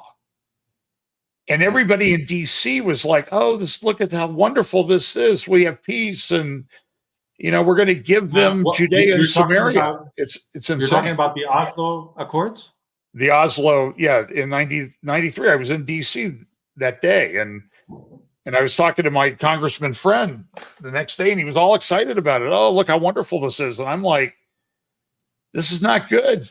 I know how I read the whole story. I know the whole narrative of where this goes, where from our perspective, the prophetic scriptures say this is going to go. And now we're 30 years down the road, and it's like on steroids. So talk just a little bit about it, how we're propagandized, I guess, in the United States. What do we need to watch out for? Well, I mean, so the claims you guys made about the media are precisely the claims that I have tried to defend and document. So we have several demonstrations on management of reality that the intelligence services of the West, and in particular the CIA, has taken over the entire meaning-making system. So when you say the meaning-making system, you mean like the media and that sort of thing? Media and the academia. Right. Because you can't have the professors contradicting the journalists. It wouldn't work. You need to control the entire meaning-making system if you're going to be managing reality for U.S. citizens. And there have been, I mean, if the control over the system were not already so advanced, then some of the scandals that have happened in the 20th century and even recently would have been sufficient for the entire U.S. society to awake. But the system the control system is very advanced. Now, I'm not completely pessimistic because what we didn't have before was a podcast revolution, right? So now we have an alternative, and what you guys are doing is absolutely revolutionary. And it is possible, I think, for the first time in a long time, it is possible to fight against the management of reality. But for a long time, this was very difficult. And in spite of scandals that revealed what was happening, U.S. society could not fix itself. So I'll give you one example. Let's take Iran-Contra. Iran-Contra is a good example. So notice what was discovered in Iran-Contra. I'll summarize it for people because I know that everybody has now forgotten about Iran-Contra. And there's a good reason that people have forgotten, is that nobody mentions it anywhere. For years, nobody talks about it as if it had never happened. But this is what it was. In the middle of the 1980s, 1986, the Arab press, not the US press, the Arab press discovered that the US government, or maybe it was leaked to them. There's a hypothesis that this was leaked to them by a Syrian government. But anyway, the Arab press reported and then confirmed that the US government was sending billions of dollars a year in armament to Ayatollah Khomeini, the founder of jihadi terrorist Iran. Now, think about the context. Think about the size of this scandal. The president in office was Ronald Reagan. Okay? Ronald freaking Reagan. Sorry to disappoint. Ronald Reagan. And Ronald Reagan had made Iran the center of his entire presidential campaign. Reagan's entire campaign was about accusing Jimmy Carter of being a wuss who couldn't stand up to Iran. And he was going to be John Wayne. He was going to show Iran who's who. As soon as people voted for him, he was going to put them in their place. Nobody would ever dare again take an American hostage, because the Iranians had taken the entire U.S. embassy hostage, and that had been a whole thing. Very embarrassing for Carter, blah, blah, blah, right? So that was his whole campaign. That's how he got elected. And the minute he sat down in his Kittinger chair in the Oval Office, he began sending money to Ayatollah Khomeini in secret. Now, this is what I call a dramatic fact. A dramatic fact, it's a technical term of mine, because I'm inventing a science that doesn't exist. I do conspiracy theory as a science. This is not done in the universities, so we need to do it as a citizen science outside of the universities. And the way to wrap your mind around these problems is to think always in terms of dramatic facts. A dramatic fact is a fact. It's something that you've documented as being true, that is impossible under the hypothesis that you were considering. So you have a hypothesis about how the world works. You have some kind of model of the world, right? And under that model, this thing that you've documented is impossible. Could not happen. It's not improbable, it's impossible. If you find a fact like that, then you know you can get rid of the hypothesis. You're done. You don't need to perform experiments and go into a second archive to find something else and gather statistical information and all this nonsense that social scientists are always doing that really serves no purpose. All you have to do is find a dramatic fact, something that is impossible under your hypothesis, and you're done. Well, under the hypothesis that the people running the United States are interested in protecting the security of Israel and are enemies of jihadi terrorists, what Reagan did in the 1980s is impossible. It's impossible. Because Ayatollah Khomeini was not merely the guy who had taken hostage the entire US embassy and promised out loud on the microphone with the TV cameras rolling that he was going to destroy Israel. Khomeini was also the guy who, with the same microphone and the same TV cameras rolling, promised that he would destroy America, the United States. And he was an international terrorist, exporting terrorism all over the world. And the official representation of the US government was that this guy was their worst enemy, and that they were very worried about them because they're best friends with Israel. That was the entire official public representation. If your hypothesis is that public representation corresponds to reality, what Reagan did is impossible. You cannot, in good faith, being a friend of Israel and an enemy of jihadi terrorists, send billions of dollars in secret, violating every US law, to this madman. And moreover, it's treason, because this is aiding and abetting the enemies of the United States. He should have been tried for treason. It was not even discussed. That's how corrupt the whole system has become. Now,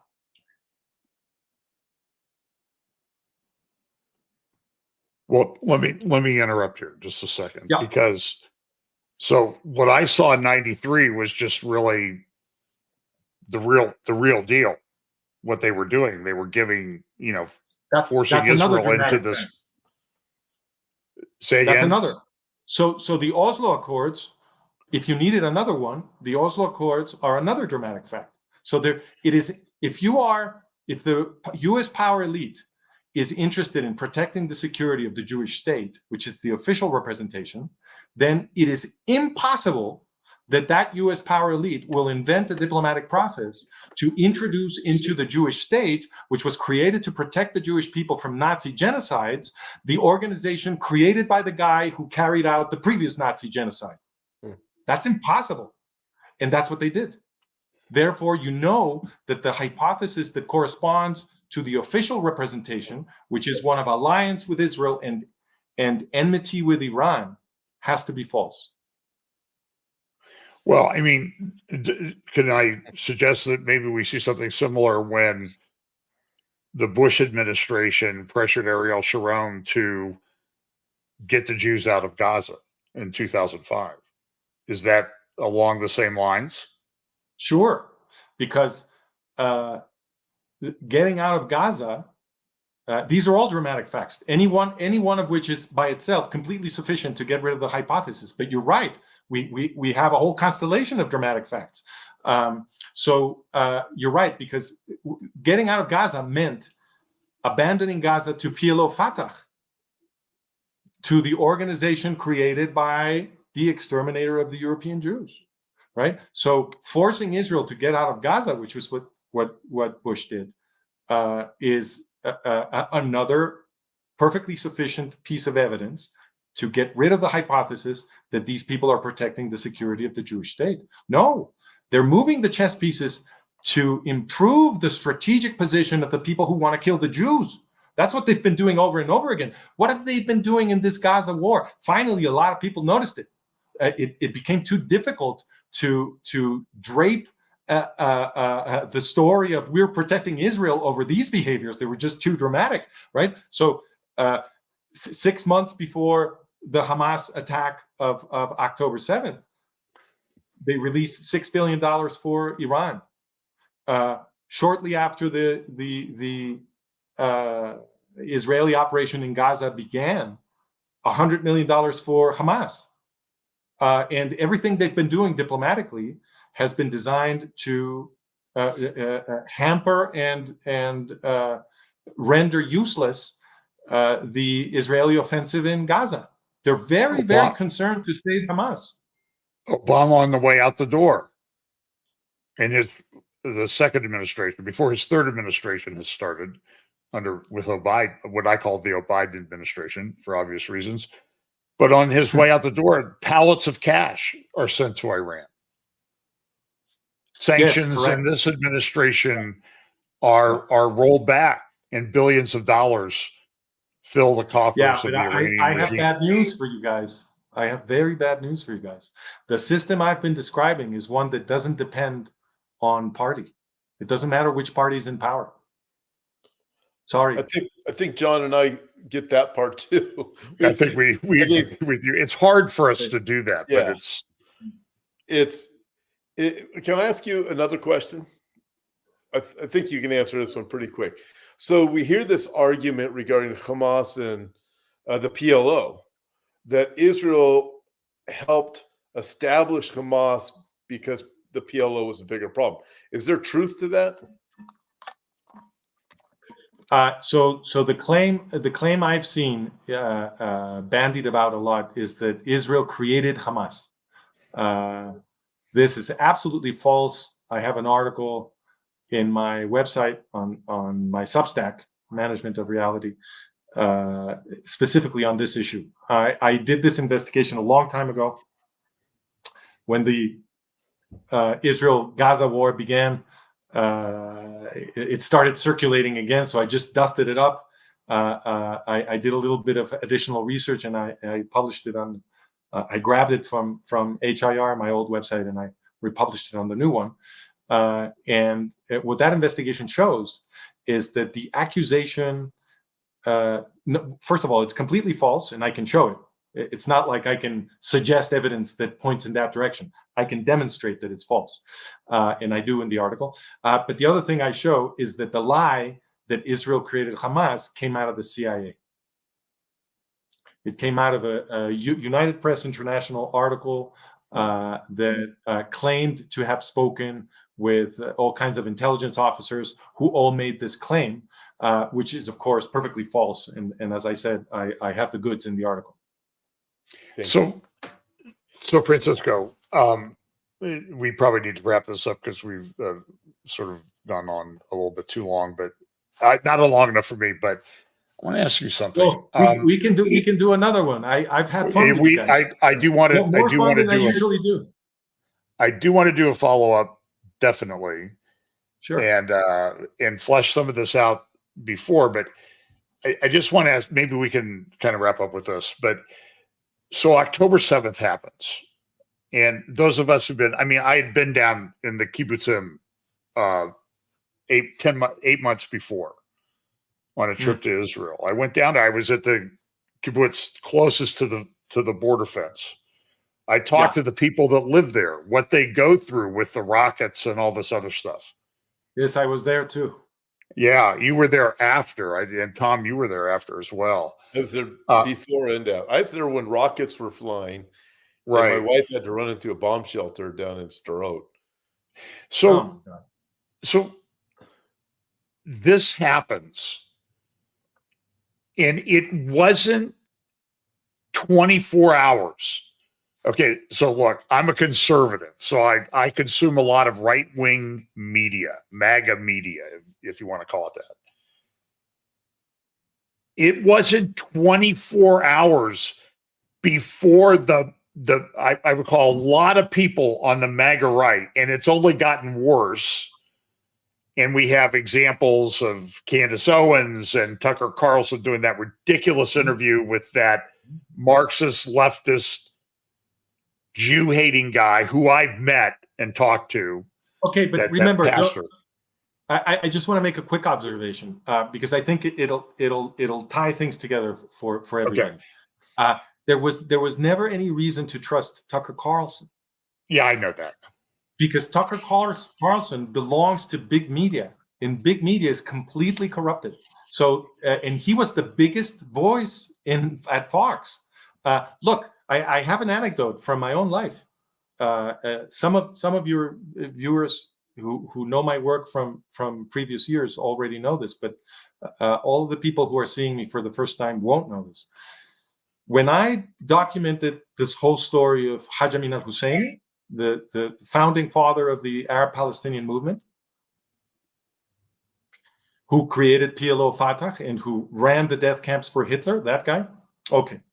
When I saw all this, because I became very interested in the Oslo process and in the background to the Arab-Israeli conflict, after I arrived in UPenn, my first academic job was at UPenn psychology department, and as a fellow in a think tank that had been created to study ethnopolitical conflict. Okay, so they were very interested in my theory of the origins of racism and this stuff, and that's why I got that job. So once I was there, I got very interested in the Arab-Israeli conflict because that was the central thing that everybody talked about at the think tank. And I started studying the history of the Arab-Israeli conflict, and that's when I learned all of this stuff about Husseini that was so amazing and so amazing that nobody was discussing it, right? So I wrote an article to cover all of the history of the Arab-Palestinian movement and explain how it comes out of the German Nazi final solution and so forth. The consequence of publishing that article is that I was fired from the University of Pennsylvania. But that was not the only consequence. I was also called for an interview by Fox News. And I appeared on Hannity and Combs, which was the highest rated show at the time, I think, in the world. I mean, they had like millions of viewers. Hannity and Combs was unbelievably what the ratings they had at the time. And it was a hit piece. It was a hit job. So here I was publishing information that was deeply embarrassing to the Arab-Palestinian movement and therefore politically very usable for the defense of Israel, right? That's what I had published. I had published information that destroyed the prestige of the Arab-Palestinian movement, information that if it were widely known would be very functional to the defense of the Jewish state, which Fox News pretended every day to be defending. But what did they do? They completely attacked me. They tried to destroy me. That's Fox News. So nobody should have ever believed Tucker Carlson. He was never a real person. He was never a real person. And now he's being used to suck people on the conservative side into an anti-Semitic position. That's what Tucker Carlson is doing. And it's part of the chess game of the management of reality. Well, the Tucker interview came along, a couple of months, a number of months into this whole process. But I had been told by insiders at Fox exactly what you knew before that in some panels that I'd done.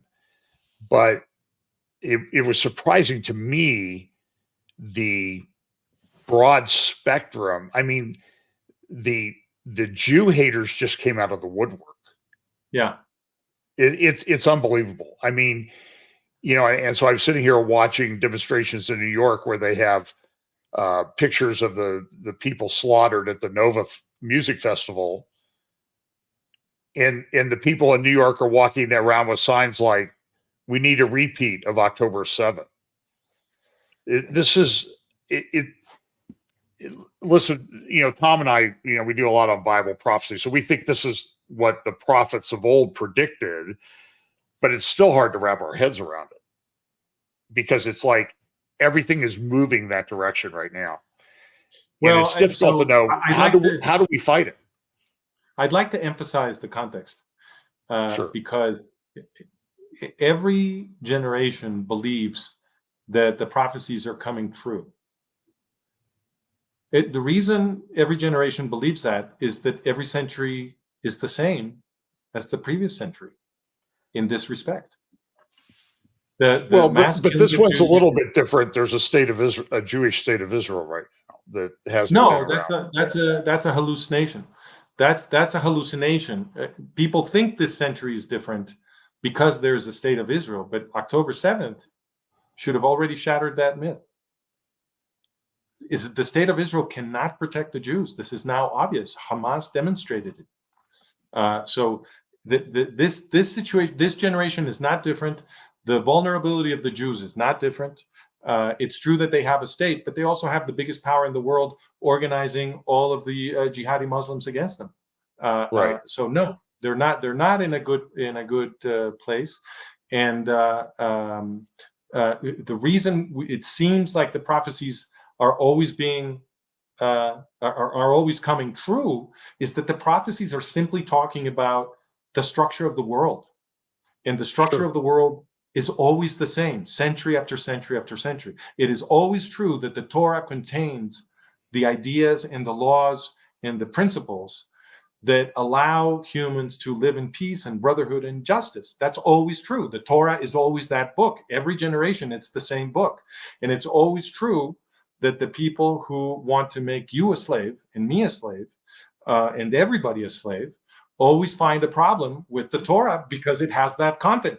So in every generation, they try to get rid of the Jews, because if they can just finally get completely rid of the Jews, then they can establish a extreme right-wing totalitarian slave state that will never see a revolution, and they will finally achieve stability for the system of oppression that they want. That's why it always seems that the prophecies are coming true. It's just that we're always living in the exact same structure. This is cyclical. I would agree it's cyclical, but at the same time, when I look at it, when you look at not just the Torah, but you also look at the New Testament, you have these dynamics that they will culminate. For example, you can look at the Old Testament prophets, the minor prophets, the major prophets, and the things that they prophesied at that time regarding Judah and Samaria, Judah and Israel. You have the same dynamics happening again. And you've had these dynamics happening throughout the time that Israel has been a nation, since the Jewish people, even without being a nation again. Right. So I think we're agreeing. What? I think we're agreeing. Agreeing. It's all the same structure. Right. Yeah. And totally. John and I both have talked about that. Prophecy is pattern. So these things do repeat themselves. But the Bible does talk about a time when they will culminate. So this is the reason why some of us, listen, there are some fringe people that do what John and I do. There's no doubt about it, right? They take things to an extreme and read things into certain arguments that they're not there. They're not there biblically, and they're unrealistic. But the Bible does talk about a time when they'll culminate. So everything is going in a particular direction. It has happened before. It will happen again, but it does go this direction, and we can see it going further. We're further along into when I look at anti-Semitism right now, I see it as a way that is really being exposed in the hearts of people Well, for, and as much, and now we're seeing it. I think, Tom, that if you had lived in the first century, you would have believed that all of the prophecies were coming true and it was the end of the world. I agree. That's what you would have believed. Because the Romans carried out a genocide of the Jewish people that, in proportional terms, according to the historians who've studied it, was bigger even than Adolf Hitler's.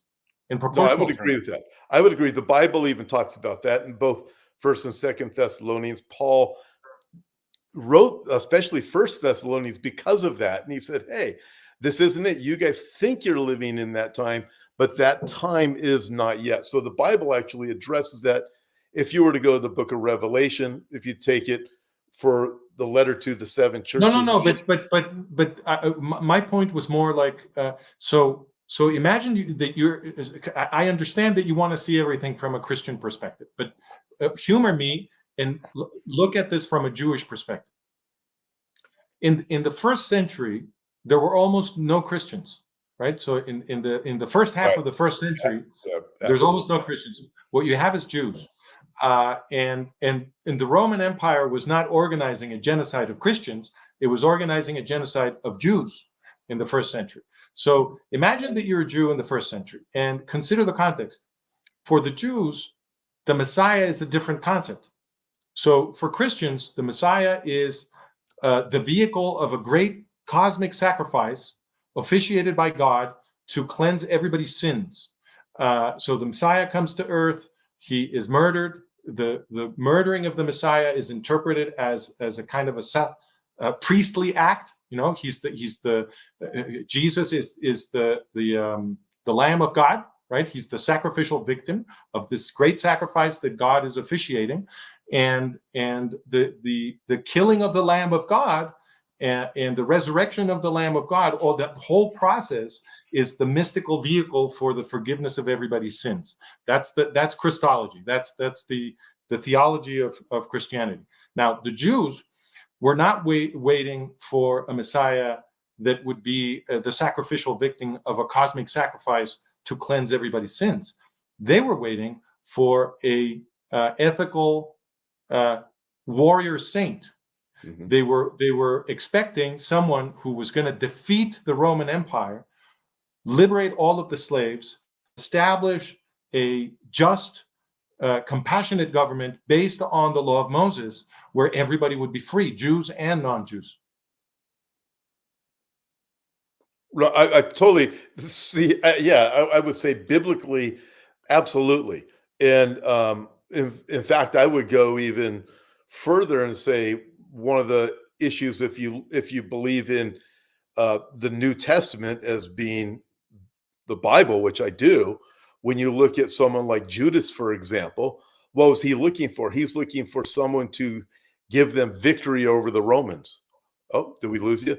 So yeah, that was what the Jews were looking for. They weren't looking for someone to come and save them from. So let me just finish. So they're waiting for a warrior saint. That's who they're waiting for. And what the Messiah is going to do, according to their expectation, is he's going to defeat the Romans, right, who were the oppressors in that moment, and liberate everybody. Now,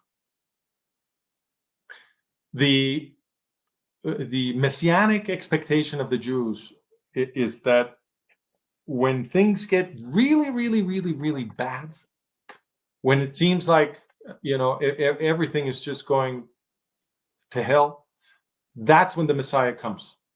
That's how they expect that things are going to be, right? Yes. And right. in the first half of the 20th, of the first century, and then it got worse in the second half. But throughout the whole first century, the Romans were making huge efforts to exterminate the Mediterranean Jewish population. And it was natural for Jews of that time to think to themselves, well, this is it. The prophecies are coming true. It's the end of the world, obviously. I mean, what could be more obvious? And the Messiah is coming. And when Simon Bar Kosiba, Simon, also called Simon Bar Kokhba. Markova, yeah. That's his nickname, but his family name was Kosiba. When this man, who was a warrior, succeeded in liberating a huge chunk of land around Jerusalem in the middle of the genocide, right? He liberates a huge chunk of land and creates an independent Jewish kingdom that lasted 3 years. The most famous rabbi of that generation declared Bar Kokhba the Messiah. Messiah, right. Because that's what they were waiting for. They were not waiting for the Lamb of God. They were waiting for a warrior saint that was going to free everybody. Okay? So the fact that Akiva said, oh, this is it. It's him. It's him. He's the Messiah. The fact that he made that declaration is a demonstration that they were perceiving that all the prophecies were coming true. But guess what? There were still 20 centuries at least still to go. That's right. I would agree 100% on all those things. I've taught those things, and I get them. But we are 2,000 years further, and I'm not saying this is going to happen tomorrow. And I do know when you have something like a Holocaust, you will hear more people that are Jewish that are saying we're almost there to the time of the Messiah to come. I get that. Yeah, but they said that in the first century. I know they did. They've said it every century since. Every century they have said, "Oh, the Messiah is coming now." Yeah, I would agree with that. I've taught all those things too, from the first century even up until now. So I understand all those things. But John and I will both put things into a particular context to help us understand, as the Jews do, right? They're trying to understand the events of this day. Why is there anti-Semitism?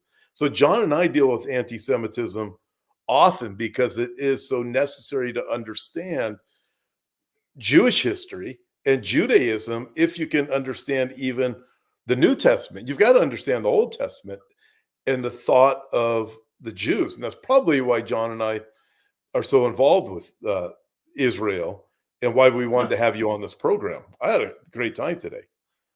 Yeah, me too. So anyway, look, we need to wrap this up. So I'll get in touch with you and we'll continue this sometime down the road.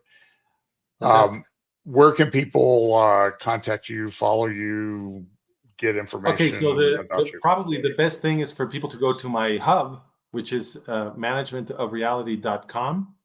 If you go there, you will see buttons at the top for my videos, my books. My books are all in Spanish, sorry. But my articles, there's also a button for my articles that takes you to my Substack, and those articles are all in English. There's also for my courses, and we don't have courses right now, but very, very soon we're going to be publishing a standalone course. It's a video course with readings and so forth, where I explain my model of Semitism versus anti-Semitism, which are the two great forces that have been duking it out for 4,300 years. So this is incredibly old. It goes back to the beginning of civilization. It's the process we've been locked in all of Western Asia. It's one system, and everything that's happening today can be understood through the lens of that model that organizes causally Western history for 4,300 years. So we're going to be publishing a course that explains that, and that'll be out probably in about 2 weeks. But anyway, if they go to managementofreality.com, that's the resource that gets you to everything.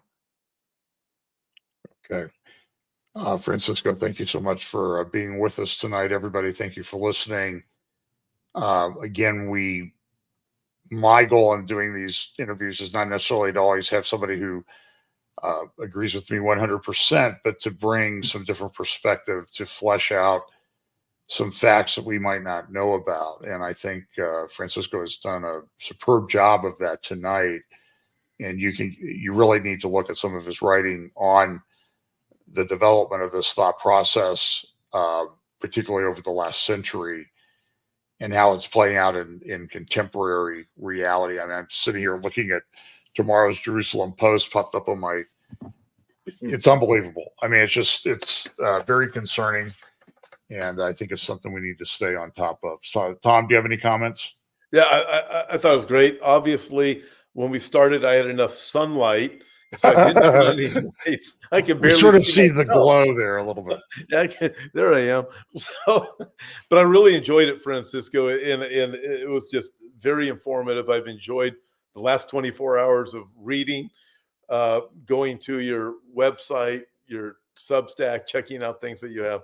It was great. But this is how we keep our alternative media cred, right? By I have to go run for the cable, and then you run out of light, and then the internet goes off. This is how we demonstrate that we're not big media. So it's all good. That's right. Yeah, no kidding. Okay, guys. Thanks a lot, everybody. Good night. And thank you, guys. hang on just a minute, Francisco. We'll talk after we end the stream. Thank you. All right. Good night.